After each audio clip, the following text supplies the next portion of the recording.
Hallelujah. Siasi.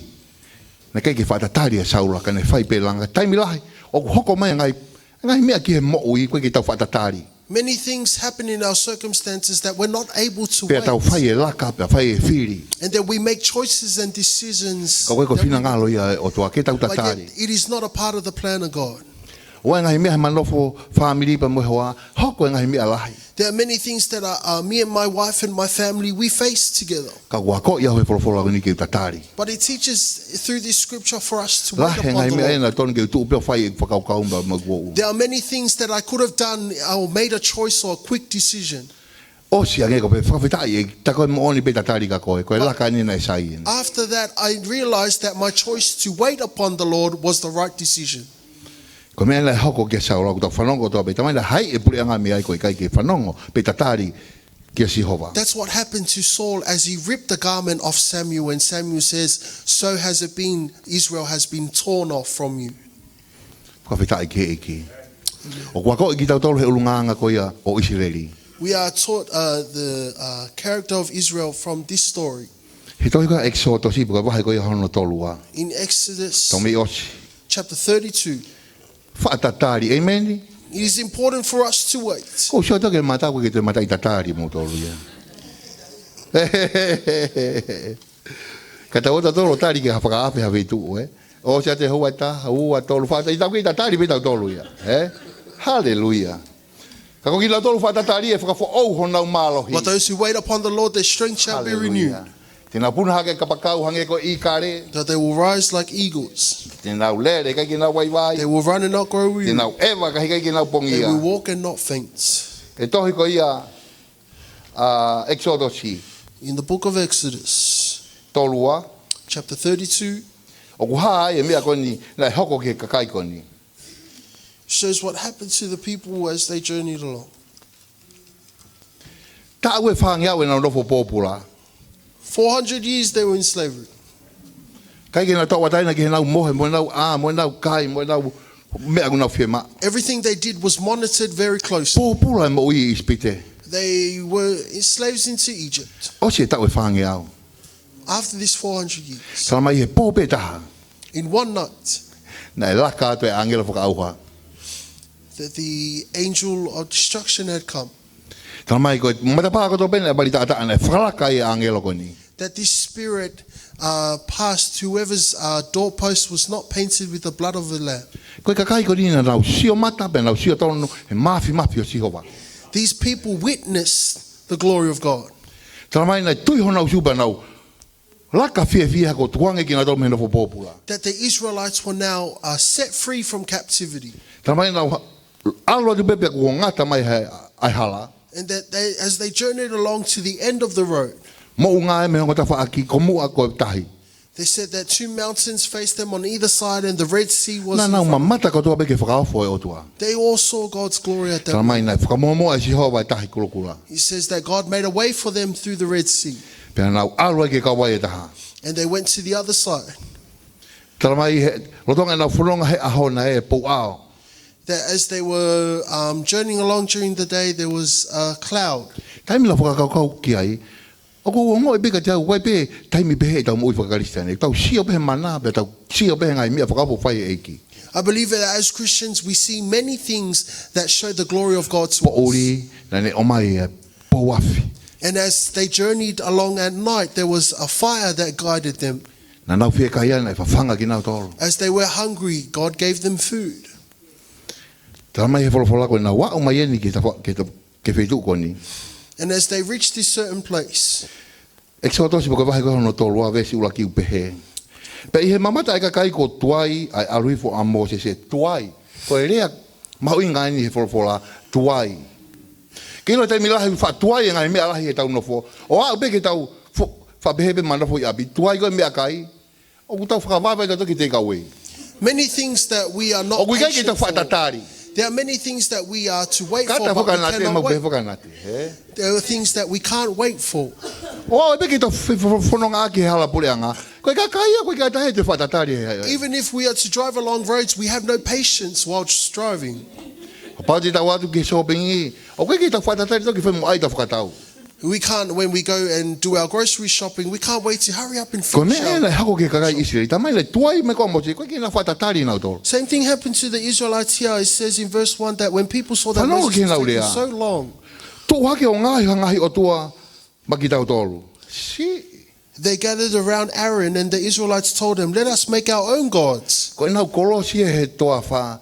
Pe nau sio ke tange fale ko toa pe Israel he po ko ene whaka auha he angela whaka auha. These are the same Nau sio he Israelites, po au be mo po mama.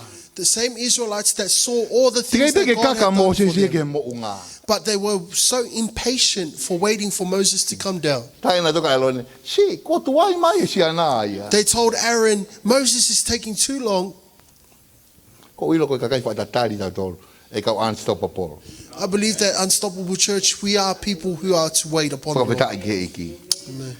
Pehe e nā tolu. Tu hake o ngahi, hatau ngahi o tua. Aia e mua ia te ki tau tolu. Pe he koe uhi ko Moses heni. Koe tangata, nene obia ki tau tolu me he whanua ko ispite. O kui kai te tau ilo, pe oku i whe. They said, make us gods which shall go before us, for as this Moses, the man that brought us up out of the land of Egypt, we know not what is become of him. Tau ilo ko tope me tala noa ko ni. We know from this story Ne ngangana ko toha nau anganga i he toa whāna ke kina wau ke whanua tala wha. that there were people who weren't able to reach to the promised land. Koe kakai na ke kina whaatatari. There were people who were not able to wait. Na e more honau mālohi. They lost their strength. Na nau ilo peo na toho na o tua o e palahame mo Isaac e mo sekope. They knew of their God, who was the God of Abraham, Isaac. O hange pe ko koe pia mo au he ahoni. Just like us today, Tala mai ko nau whalala na tau ki he tangata. that they relied upon their own Ko strength. tua i mā mo se ngai hata o tua tau tolu. They said, Moses is taking too long, let us make our own gods. Ko tu pe he kai ke tau te ngai hata o tua ka tau tau hi pia Jehova. But I believe we shall not make any other gods, but let us serve God Ko ngā alone. ke whakafo o tau mālohi o ko hau tu ko taha pia pia Jehova. That our strength may be renewed, that comes from God alone. Ko whita i ki whakapasi ki ko tau whakaosi Let's en. give a clap to the Lord. Ko tala no he tohi ko amati wa ko no wani ma. In Whakaosi Matthew a kia. chapter 25. Ko Let us vesi ko finish ia up. hono no. Tala noa ko ni ko ki siasi. Ko ki siasi ko ni le toko hongo fulu be ki siasi ko ni. Tau whakaosi a ki pe ia. Tamai ko ki siasi ko ni ko toko ni ma na e poto pa ko toko ni ma na e vare. There was a parable where Jesus says, in this church there were 10. 5 who were Hallelujah. smart and 5 who were not smart. Tamai na nau tatari ke e ki taane. He says that they were waiting for someone. Tamai na nau tatari ke e ki taane. They were waiting for the groom. Vesi no no. Pe In he verse tua 6. pō maari e na e pā mai e kalanga. At midnight the cry rang out, he's the bridegroom, come out to meet him. Hau e tangata taane pa aratu ke whakawhitauraki ka te ia. And as the bridegroom came, E ka inga na hoko mai a pō e tangata taane.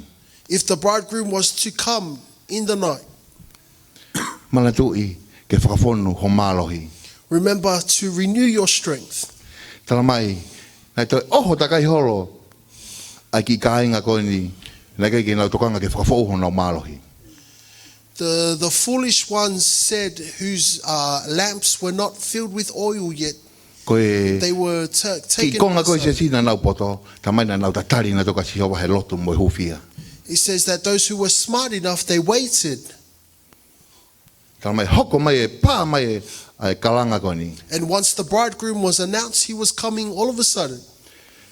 Pero lotonga e nau alu ke whakatau e nau nai hau e tangata taane. Pero ki nā tolu nai teu teu. Amen? Ko nau tolu koe nai teu teu. Did all the Oua mua te tau tai teu teu. let us not be unprepared. Ko e teu teu whai e he loki ko i olunga. The preparation takes place in the upper room. I he lotu, mo i hufia. Mo i lau e wholofola, pia mo i au kai. In prayer and waiting and meditating on God's word and Ke fasting, whakawhau ho tau mālohi. that our strength shall be renewed. Ko e whakatokanga i he kuonga whakatu tā maki koni. That is the heed the warning for Paku us. ke ilo i these poku days. kamata. Ke mō ri atu ke te whia lau ho wholofola. There are times where we don't want to read our word. Ko kai ki kita fia mo ui loto. There are times where we don't want to pray. Ko kai ki kita fai ha fe lau lau. Where there are times we don't want to Ko fast. taimi whakatu ta maki tahani ke tau tau hiki e iki. This is the time for us to serve God fervently. Ko ne aruange pe ke tau mama ange me iki. As we journey and we further ourselves from God, Te tau fai e whiri na e fai e saula. will we choose like King Saul did? Pe te tau hange ko whiri ko ia na e fai e kainga Israeli.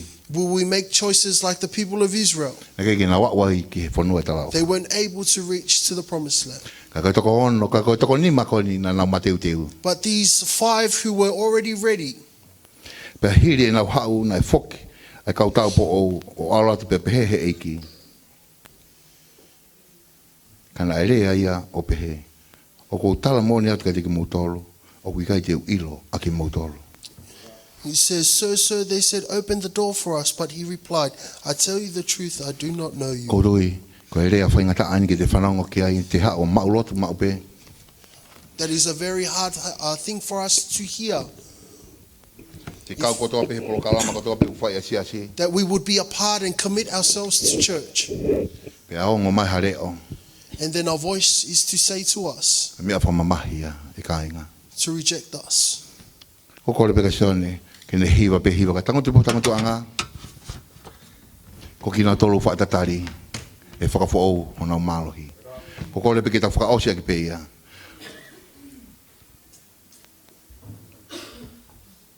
Kui pehe mea kuke me ai. Pake hiwa, pake whakakaukau loto. O koe te ke whanonga noa ke he wholofolo e pongpong o e hoa tāko ni. Kau whia mao ke tau tatari ki a Sihova. Me ngā ke whakafo o wai ho tau mālohi. Pa te whakatātāko e moau ki he ikare. Tuku mua e hoa koe ni, lotonga hiwa tana maa ke. Kui pehe me au ke me ai. Whakakaukau pe kia ni koe.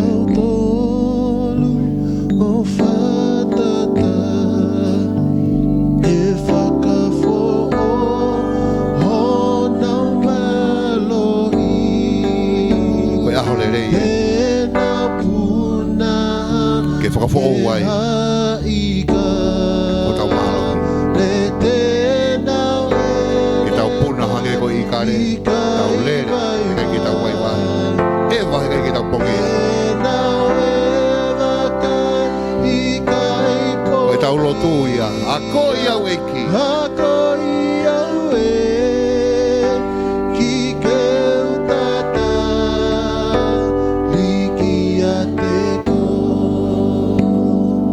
Ko ki nau tolu wai.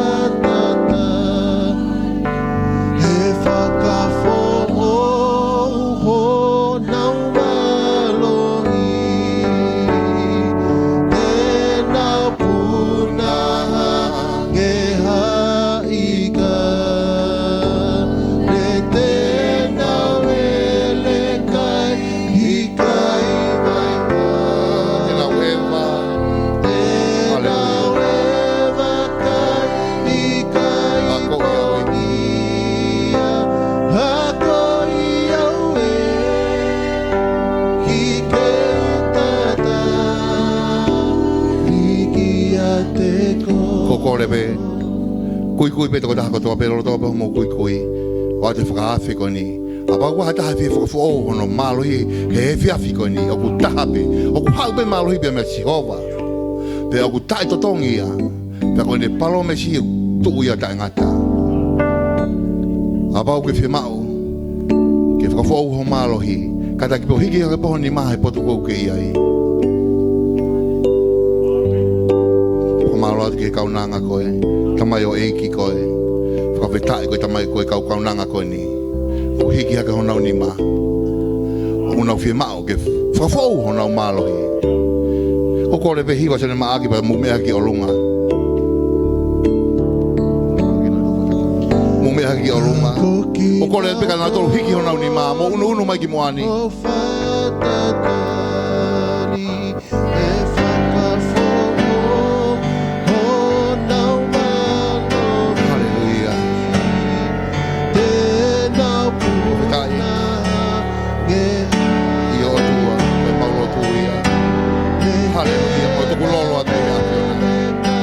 fie ma we malo mi olo. Ka e ki. O mau foi. He penga me ia ki mau tolo. A ko ia we ki.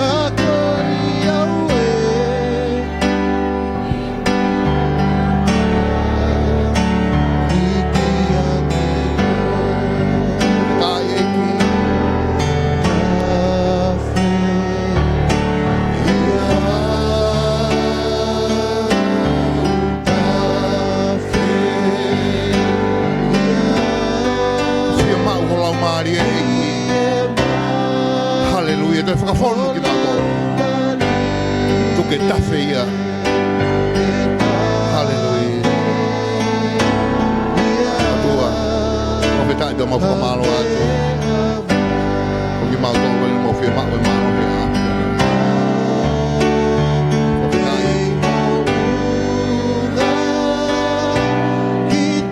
Hallelujah. Whakawhonu mau malo he a.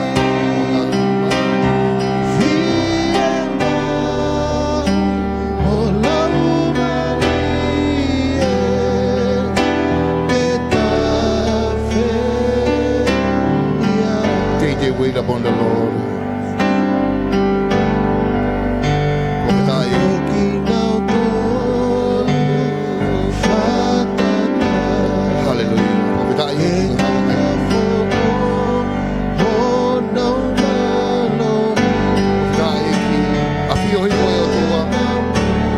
Hallelujah. Pamalo que te conocoana. Que te potere. Si agrisi o tua mane fie mau. Kai ki pulia la tu que te cono tu. O fie mau malo hi. Daniela. Be boca nau. Be afio i o tua malo hi mau fie mau. Be boca to nolo. O be kai ki te cono tu. Be boca nama. Malo que tengo con bere pane re salote porque voy a hola han que mal que malo que mal tratar que se hova que fogo malo e a haponi tai ya pena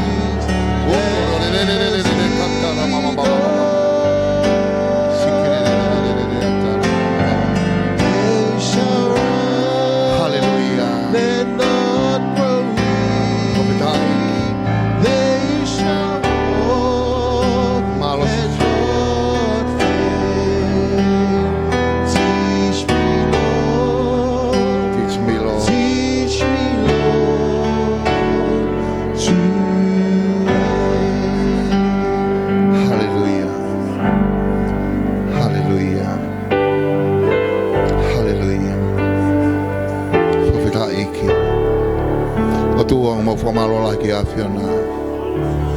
Fofita ho maula mari o que o fa e que mautolo. Neongo e mau fili que fai o maulo to e taimi la. Pe mau alu pe mau foli. O que to ere mai o fomanato ma que ti mautolo. E ku ngai o fe fili mo ngai foka. Ko o fo que malo hi. O que fo que he koloa mo panga. Tava da habia me ti ko si hova o malo. O ku mau unu mai ko mau fie ma o malo hi ko ia. Fa mole mole ala ka te fa fo o ki mau to. Ho mau malo hi. Ke mau matu wa ke ta au e taimi. Ule mai apostolo ko ni ku nga fa o si ko ve ngai a ho mo ku nga. Hi ka ke mau la mo to lo tau fa ka kano. Ko mili sino mo ngai lau mari e malunga. Mo fie ma o malo ko ia.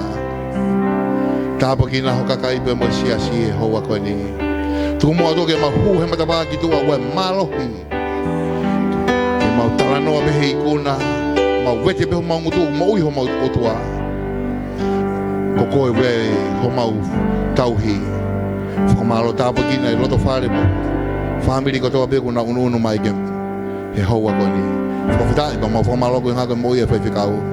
Famalo ka te koe mai ko tua wabe mo soana. Hallelujah. Ko tanga da mo fi ma be malo mi olunga. Ho ta mai o iki. Ko nga ko ta taki ku fai he potu ko we ko. O O tua koe ki whakangalo Moses e ke mohenga mamahi.